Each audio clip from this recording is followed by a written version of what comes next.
talking about how to detox for immune system and MS health. I'm going to give you 7 big tips, but I'll probably give you more than 7 because I usually can't stop, right? And we'll talk about this topic of detox over and over again in upcoming months. So I hope that you join us for that. Okay, so we're going to focus on what is detox, where does it happen, how do you support it so you can do more of it, and 7 tips to help you lower your toxic exposures and the toxins that build up in your body. So I kind of think of detox as taking out the trash, right? And your liver has this really complex job of figuring out what to do with all these things that are coming through. So it's this detox is this process of getting rid of unwanted things.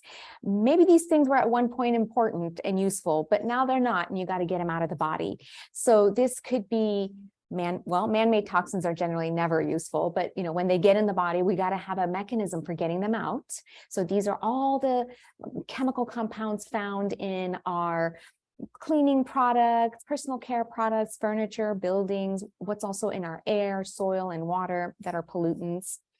Medications, once a medication has entered, we have to have a mechanism for removing it. Hormones, same thing. Your hormones, if we didn't remove them, they would build up. So for example, estrogen, a lot of estrogen is excreted through stool. This is why bowel movements are so important.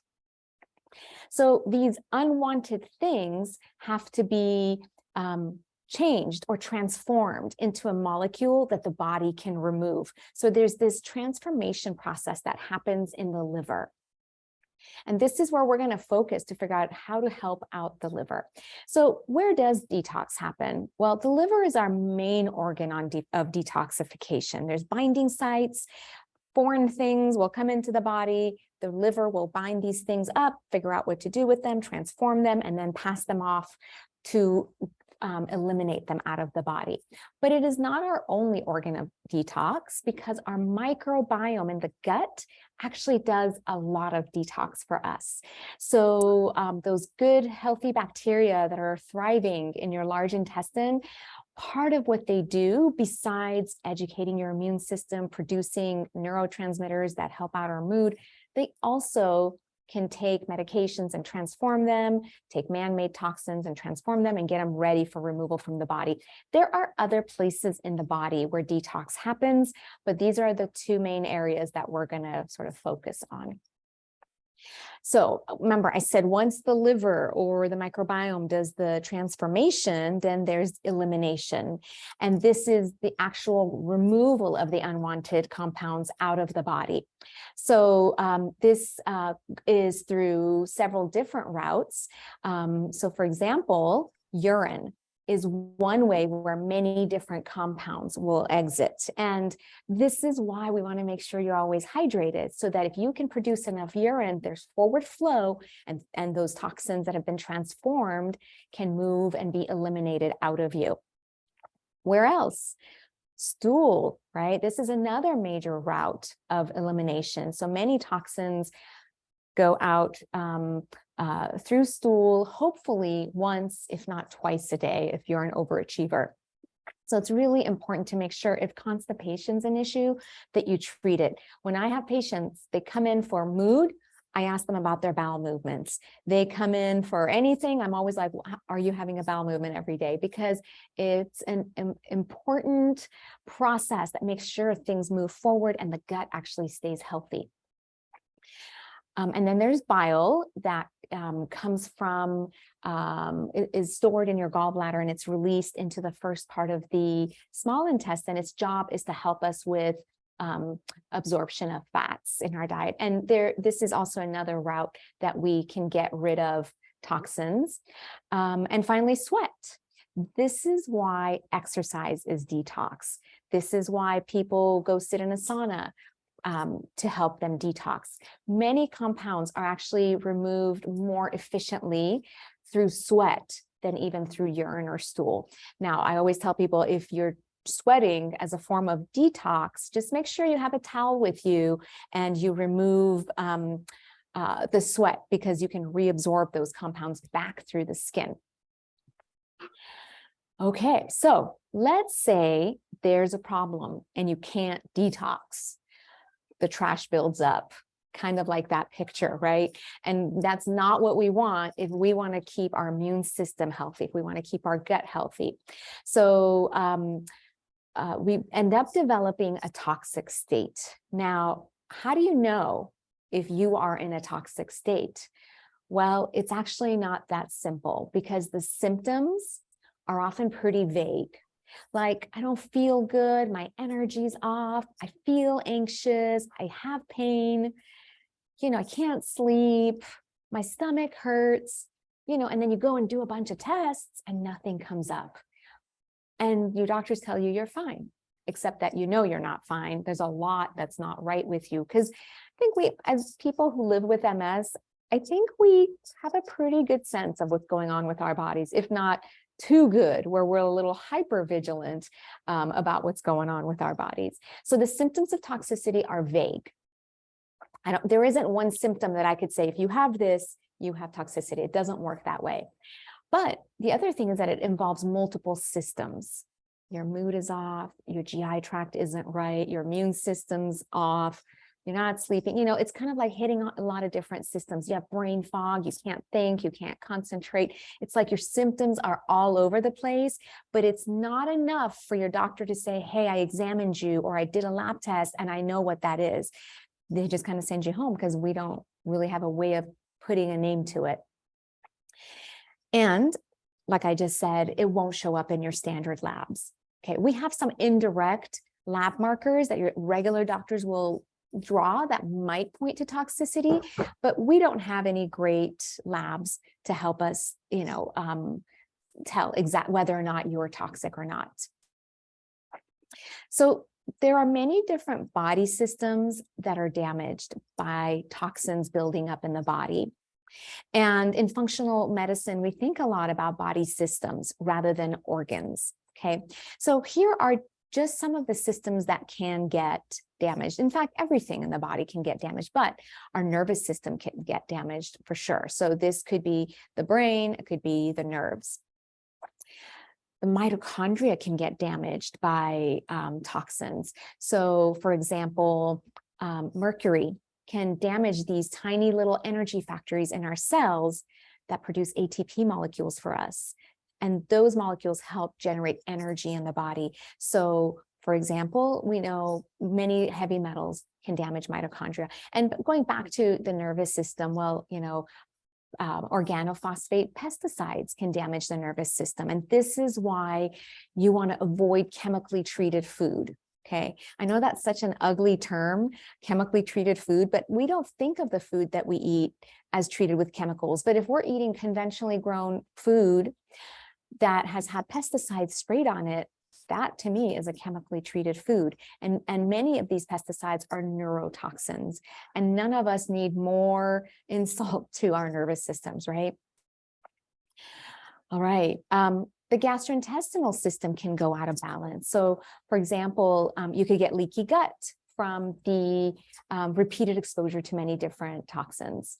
Your microbiome can also be disrupted. For example, artificial sweeteners, the ones that are 0 calorie, they won't bump up your blood sugar, or at least that's how they're marketed to us. Things like Splenda, NutraSweet, these things can actually disrupt your gut microbiome. So a good reason to get rid of processed foods.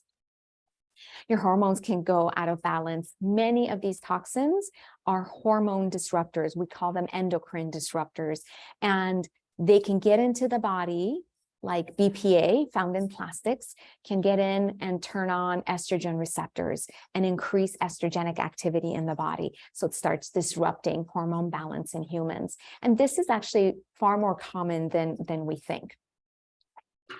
And of course, the immune system can get damaged by many of these things. There's actually data that volatile organic compounds, or VOCs, phthalates, heavy metals can damage the immune system and can lead to inflammation. So as you can see, toxins can hit on so many of our key body systems that actually play a very important and delicate role in our bodies. Oh, Okay, so how do you know if you are toxic? I'm going to put up some symptoms. They are going to be vague and they are going to hit on a lot of different systems. And if you kind of fit into a lot of the different groups, don't panic. There's things we can do about this. This is becoming sort of like the new modern life where we are just exposed to so many chemical compounds that the liver can get overwhelmed. So just like you can develop a toxic state, we can also do things to improve it. So let's go through what these things are. Your symptoms might be difficulty with thinking, memory, concentration, brain fog, problem solving, executive functioning, right? You're trying to like write your checks for your bills and it's like, okay, I can't figure out how to follow the steps. Okay, so cognitive issues. I briefly mentioned endocrine or hormone disruption, but if you have a hormone problem, maybe like a hormone sensitive cancer, like breast cancer, we would consider that a state where there's too much of an estrogenic effect that has led to a cancerous process within the breast. That there's, infertility, repeated miscarriages, autoimmunity, inflammation, all of these things sort of fall under endocrine disruption. Pain can be part of toxicity. So either it's neuropathic pain, pain just sort of widespread throughout the body, headaches, migraines, changes in weight, changes in sleep, mood, appetite. Okay, again, see how vague these all are? Like if you went and talked to your doctor, they would listen, they would take a history, and then they'd order a bunch of labs, and then they would say, you're fine, everything looks good, and then they would reassure you, right? Which is important, but I think that we're not really measuring the thing that we're looking for because we don't have the tests really to measure them very accurately. Other symptoms of toxicity, a gut dysfunction, you might have leaky gut, you might have inflammation in your gut. So, if things are not well down in the gastrointestinal tract. And finally, you've developed autoimmunity, an inflammatory condition, or you're starting to react to foods.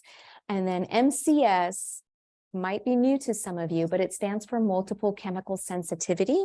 And I think the best way I can describe it is some people will walk all the way around the mall so that they could avoid going through the perfume counter, right? Because that smell is so severely bothersome, and within just a few whiffs of it you get a headache and you just don't feel well. Some people actually feel quite ill when they are exposed to a lot of smells and chemicals.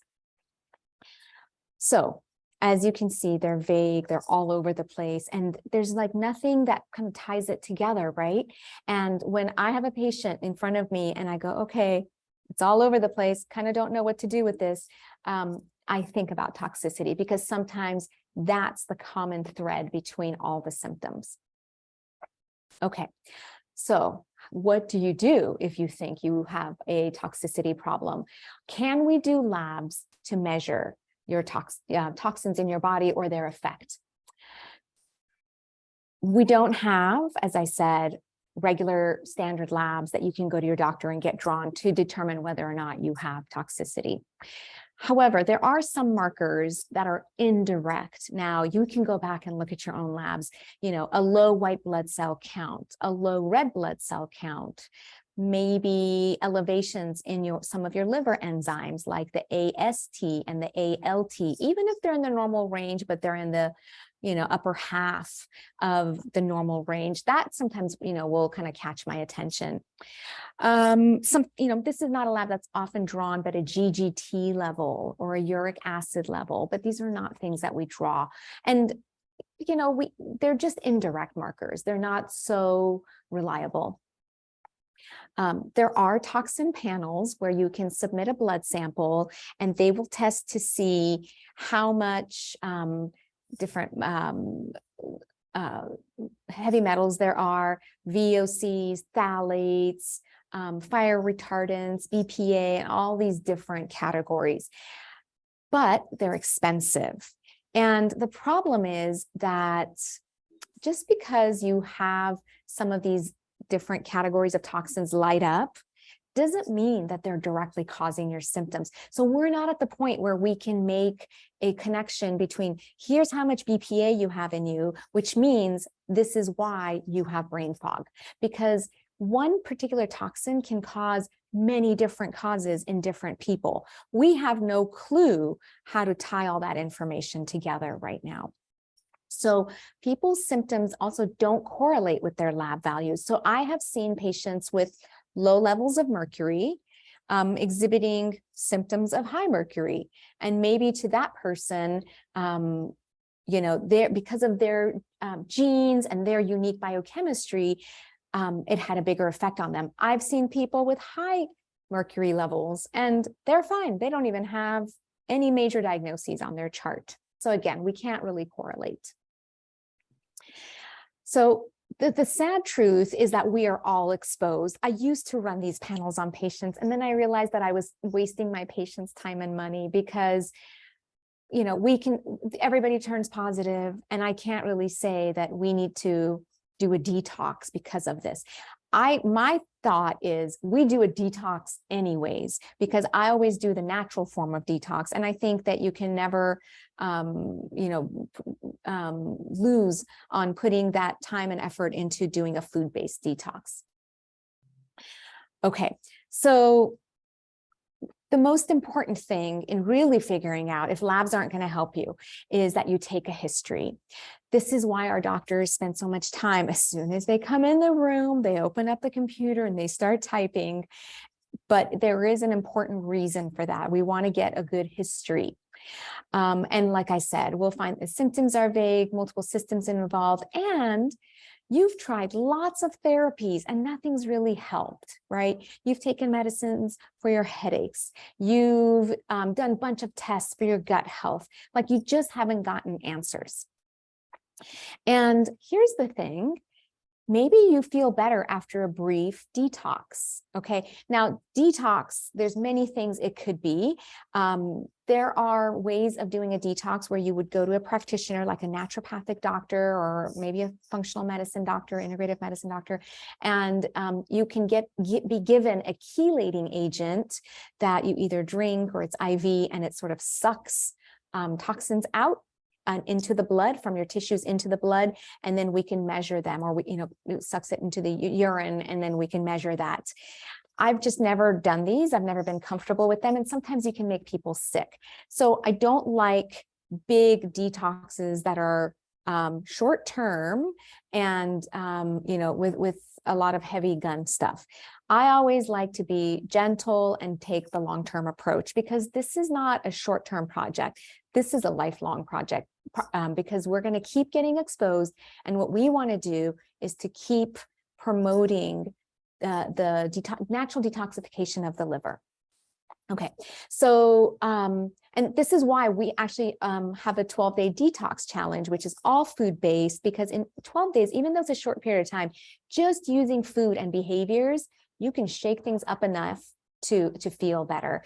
And so this is actually a good test to know if your symptoms are due to MS or they're due to a toxic state. And sometimes it could still be very gray. But remember when I showed you all the different symptoms you can have, many of those could be due to MS, but maybe not. Maybe some of them are due to other things, because unfortunately, as people living with MS, I know a lot of us think we've met our quota.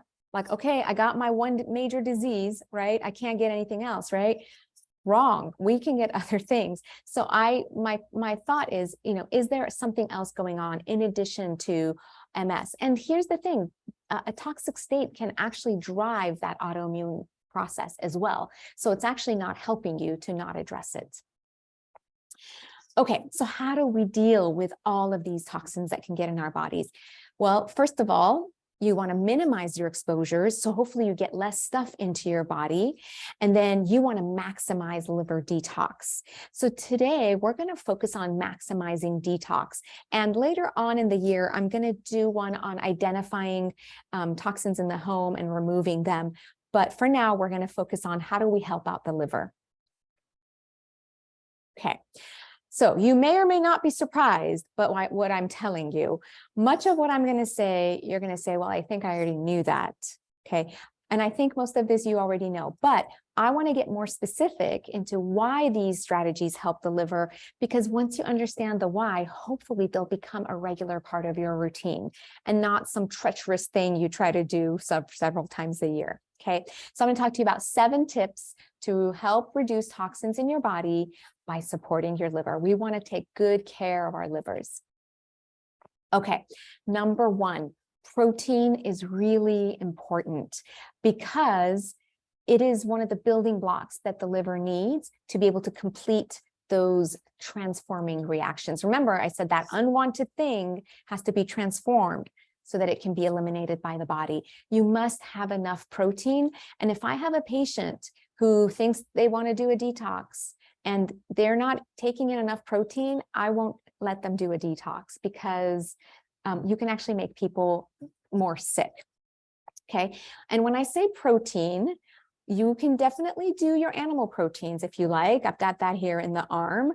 But then, think about nuts and seeds, beans and legumes. So as far as how much protein you need, different organizations and societies disagree on the exact amount, but I like to kind of think about the minimum amount, and then you can add more based on your size, your physical activity level. So aim for at least 1/3 of your weight in pounds.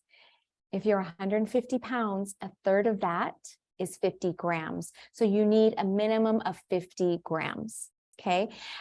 If you're active and do a lot of exercise, I would, increase that by maybe 40%, I don't think you need, so a 150-pound person needs at least a minimum of 50, maybe up to 100, but it's not like 120 or 150. Some people are doing a lot of protein thinking that it's helping them. We don't need to take it that high. Okay, so number 2, I want you to flood yourself with vitamins and minerals, because that is what the liver needs to do its job. And here's a picture that you can think of every time you think of vitamins and minerals. Think of all these plant-based foods. One of the reasons we keep pushing on eating a whole foods plant-based diet is so that you can get lots of nutrient-dense foods in. So look at all the colors. You're going to get tons of phytonutrients, vitamins, and minerals. So just think plants. At least 80% of your diet should be plants. And if you look at your plate, just visually think about 80% of that surface area should be covered with plants. And I mentioned the word phytonutrients, but this is the 3rd really important strategy for supporting the liver. These colorful fruits and vegetables have phytonutrient molecules in them. And you know that because they've got these beautiful colors. That's where they are. These are antioxidants. They're anti-inflammatory molecules. They're anti-cancer. They're good for the immune system. And part of what they do is they help sort of mitigate the damage that can occur during a regular process of detox. So if you can get the rainbow in every day, get all the colors in from red all the way down to the blue and purple, that's a huge win. And you don't have to do tons of it. A little bit of every color 1 to 2 times a day goes a long way. And maybe stop and think to yourself, what are the hardest colors for you to get in, right? So most Americans struggle with this inside part of the rainbow, the blue and the purple. Maybe that's you, maybe not, but I think that's what most people struggle with. Green tends to be easy and red tends to be easy, but the other colors are a little bit harder. So when you're at the store, rather than just buying one color of bell peppers, buy the mixed bags, or the carrots, buy the mixed colors. Rainbow chard, anytime, like when you're at the grocery store, think visually and think about color. So make sure you get all the colors in your home. Okay, and so we talked about getting protein, mostly plants. We talked about getting vitamins and minerals, and we talked about getting phytonutrients. Where do you find all of these foods? Well, this is why we keep pushing on a whole foods plant-based diet. Whole foods means that the food is unprocessed, it's unpackaged, it's as it grows in nature. So think about all that you see here, or what you would see at a farmer's market. And then plant-based means that at least 80% of what's on your plate is plants. So here we've got 2 eggs, but The rest of it is all plant-based foods. I think that's like fried tofu there. So this is a really good meal put together. Look at all the different colors. Look at the ratio. It's all fresh. And when our foods are colorful and we use spices on them, they actually look more appetizing and they taste better and they're more nutritious. And let's get more specific. What are the individual foods that comprise a whole foods plant-based diet? So fruits are part of it. You know, people always ask me, can I eat fruit? Yes, you can eat fruit. It just shouldn't be the main thing that you're eating because there is sugar in fruit. But the fact that it comes with fiber and that sugar comes with vitamins and minerals means that it's going to buffer that sugar effect. So the berries are the best fruits because they don't raise your blood sugar very much, and they have those intense colors, which is where the phytonutrients are. So if you ever get a chance, buy mixed berries instead of just one color of berries. Vegetables, for sure, everybody, you know, hopefully is eating enough vegetables and enough color and variety. If you're not eating enough nuts, perhaps you start adding these into your diet. And I like all nuts. I think variety is really important. If I'm making a snack at home, I will mix a bunch of nuts so that hopefully people get a variety of vitamins and minerals. And it's a good source of protein and good fat. So when you add nuts to plant-based foods, it helps keep you fuller longer. This is the trick, right? If you just eat a salad, you're going to be hungry an hour later, but throw some nuts on there and you'll be fuller longer. Seeds, similarly, like nuts, good protein, good fat, and lots of vitamins and minerals. So I make a seed jar and I have maybe 6 different seeds in there and it's ready to go. I dump it into my steel cut oatmeal. I dump it into a smoothie.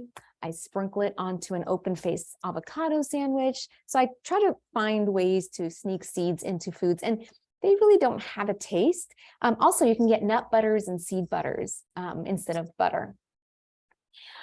Beans and legumes are also a great source of protein and fat. Again, just like nuts and seeds, they'll keep you fuller longer. So if you're going to do a salad, maybe throw some beans on there. It'll help you feel more satiated. For people who don't tolerate beans, first of all, I prefer that you do dry beans. You soak them. Maybe you pressure cook them. I put a little piece of kombu in there, which is a seaweed, and I cook it that way, and it helps you not be gassy afterwards. And, you know, we seem to tolerate it pretty well that way. Whole grains are also fine. They just shouldn't be the main part of our diet. And you want to avoid refined flour, like, you know, white bread, white pasta. Go for whole grain. But again, try not to make this the main part of your meal. It's really just kind of a filler. It's not the most nutritious compared to what you see on this list right now. And then herbs are totally underutilized. So you could do dry herbs or fresh herbs. They'll just make your food taste better, and they're full of nutrients. So you can even have this as a side to whatever meal you're eating. My family, we're Iranian. We eat a lot of just raw, fresh herbs on the side of a meal, like scallions, radishes, basil, mint, chives, like you name it. It's just there and you just shove it all in. And it's a great way to get a lot of nutrients. And then don't forget about spices. If you're not using this already in your cooking, maybe next time you're at the store, get a few things and start experimenting, because spices will make your food taste better and smell better. And there's hundreds of really important chemical compounds in there that are anti-inflammatory, antioxidants. Antioxidants protect our cells. So just try to get these into your diet as much as possible. And also don't forget about herbal teas. Maybe you swap out a cup of coffee for an herbal tea, right? That's what you got to get through. Get through a cup of herbal tea before you can get to your coffee. Lots and lots of powerful molecules in a cup of herbal tea. All right. Number 4, stay hydrated. Remember that slide with the little urine guy where I said you need to drink enough fluids so that you can create enough urine and push and wash the toxins out. So I like that this young man is drinking from a glass water bottle. Don't do plastic, please, because there's microplastics that are getting into your water and you're putting them right into your body. So find one bottle, stainless steel or glass. Maybe spend $20 on it where you feel bad enough if you lose it, and then you take good care of it, and then you have it and you take it with you everywhere.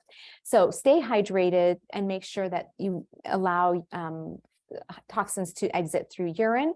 How much water do you need to drink? I don't think anyone's ever done extensive studies on this, but a good rule of thumb is half your weight in pounds. This is the minimum you should drink in a day. If you are 150 pounds, drink 75 ounces of water a day. And I would say do half of it by noon and the second half by 5 p.m. And then after 5 p.m., hopefully you're just doing small sips. Okay, this will actually help improve your energy, your skin will look better, and it's just a wonderful way to keep hydrated. And I think it even helps with keeping appetite under control. So just make sure you stay well hydrated. And then, isn't this just the most amazing toilet?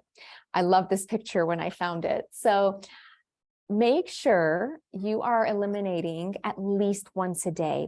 I have had patients who have a bowel movement once every 3 weeks, and they actually think that's normal. It's not normal at all. Your body needs to regularly move things out, because if things aren't moving forward, things are stagnating, and your bacteria, maybe the not so desirable ones, can start migrating backwards up into even the small intestine where you're not supposed to have a lot of bacteria there. So aim for 1 bowel movement a day, 2 if you're an overachiever, but hopefully these stools are nice and bulky. They're not watery either, right? And what's going to help with that is enough fiber. And the way you get fiber is eating those plant-based foods. Okay. And then this actually is supposed to be a picture of your microbiome. You've got the small intestine bunched up here in the middle, and then you've got the large intestine. And your microbiome hangs out in your large intestine. So always think about food first. There are lots and lots of foods we can be eating to help promote the growth of these good bacteria. So first of all, there's prebiotics, and you've probably heard of probiotics. But we don't talk about prebiotics very much because this is essentially just fiber. So there are certain types of fiber called prebiotic fibers, and their job is to feed your good friendly bugs. So think about them this way. It's a way of feeding your good bugs to help them grow and thrive so that they can outcompete the bad guys, because they're all just competing for space and nutrients in your large intestine, right? So you're going to preferentially get your good bugs to grow by eating prebiotic fibers. And these foods are things like onion, garlic, kiwi, banana, green leafy vegetables,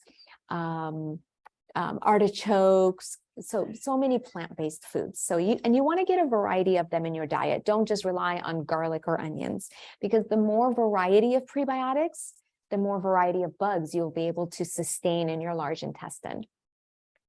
And then there's probiotic foods. We typically think of these as supplements, but there are many foods that are fermented, and they're hopping with those good bacteria.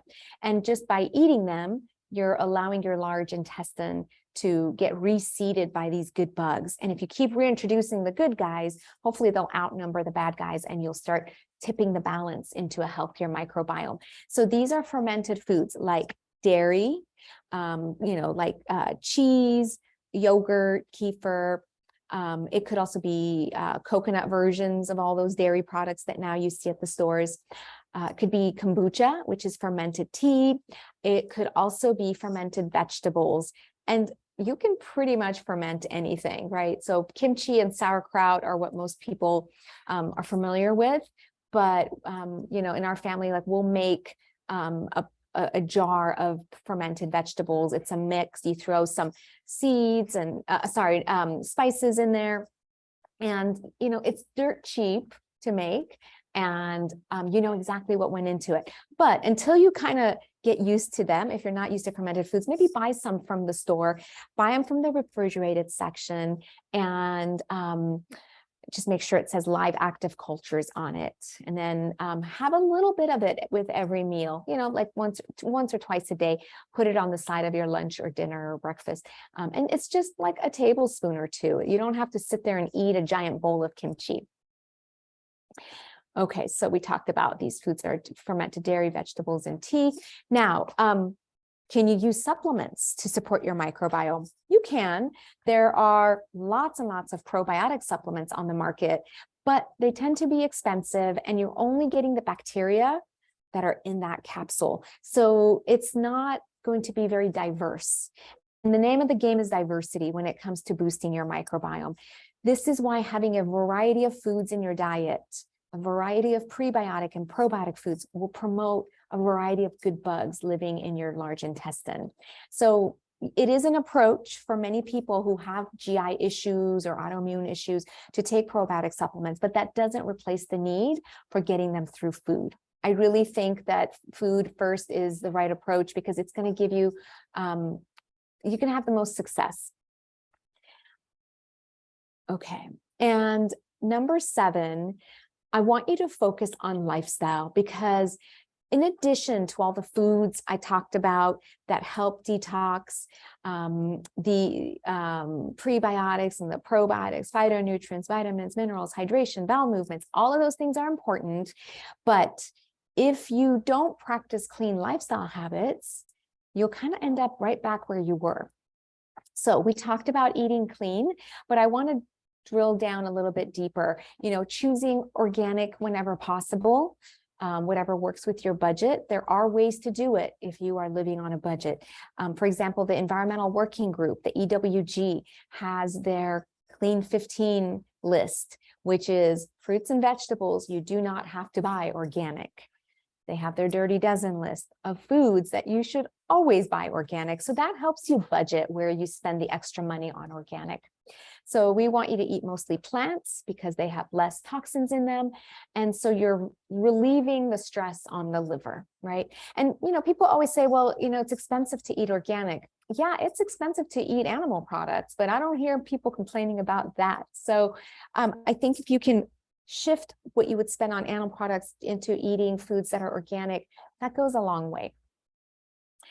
All right, and then managing stress is really important because stress is what throws your microbiome out of balance. And they actually do quite a bit of detox for us. So be good to your microbiome, and just lessening stress will help your hormones calm down and everything else comes to greater balance.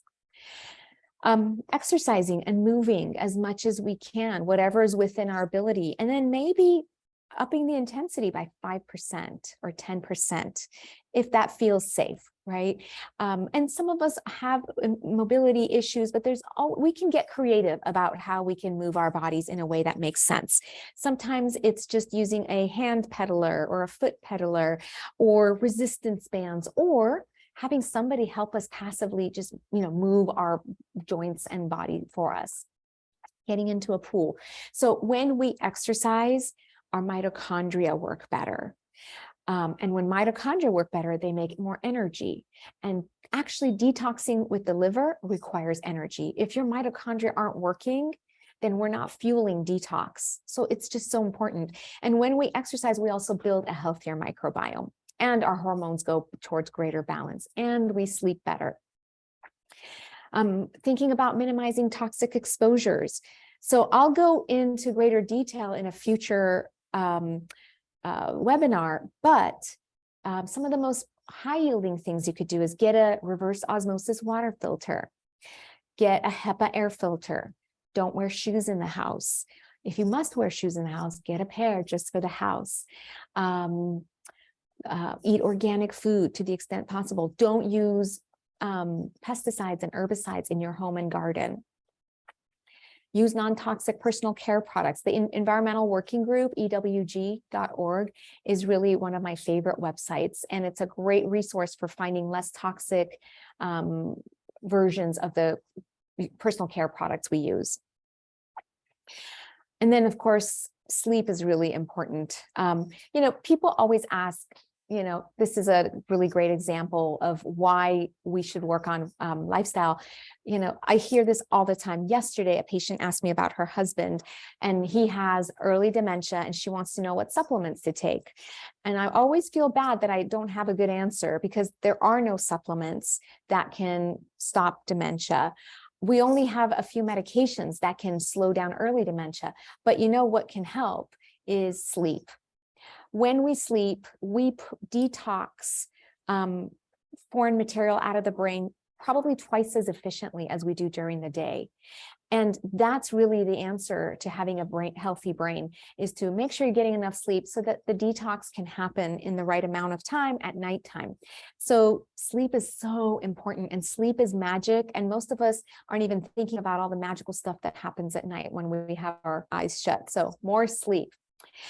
So if we can focus on lifestyle therapies, we're providing raw materials to the liver, we're repairing leaky gut, we are boosting the microbiome, and we're promoting elimination. And these are just such important mechanisms. And there are sometimes this can be hard to do on your own. That's why I've just put programs together to help us do this as a group together. So we have a 12-day detox challenge. I have a 6-week gut restoration program. So if this is something that's been on your mind and you haven't been able to do it on your own, I'd love to have you do it with us. You know, it sometimes just takes a group and a program.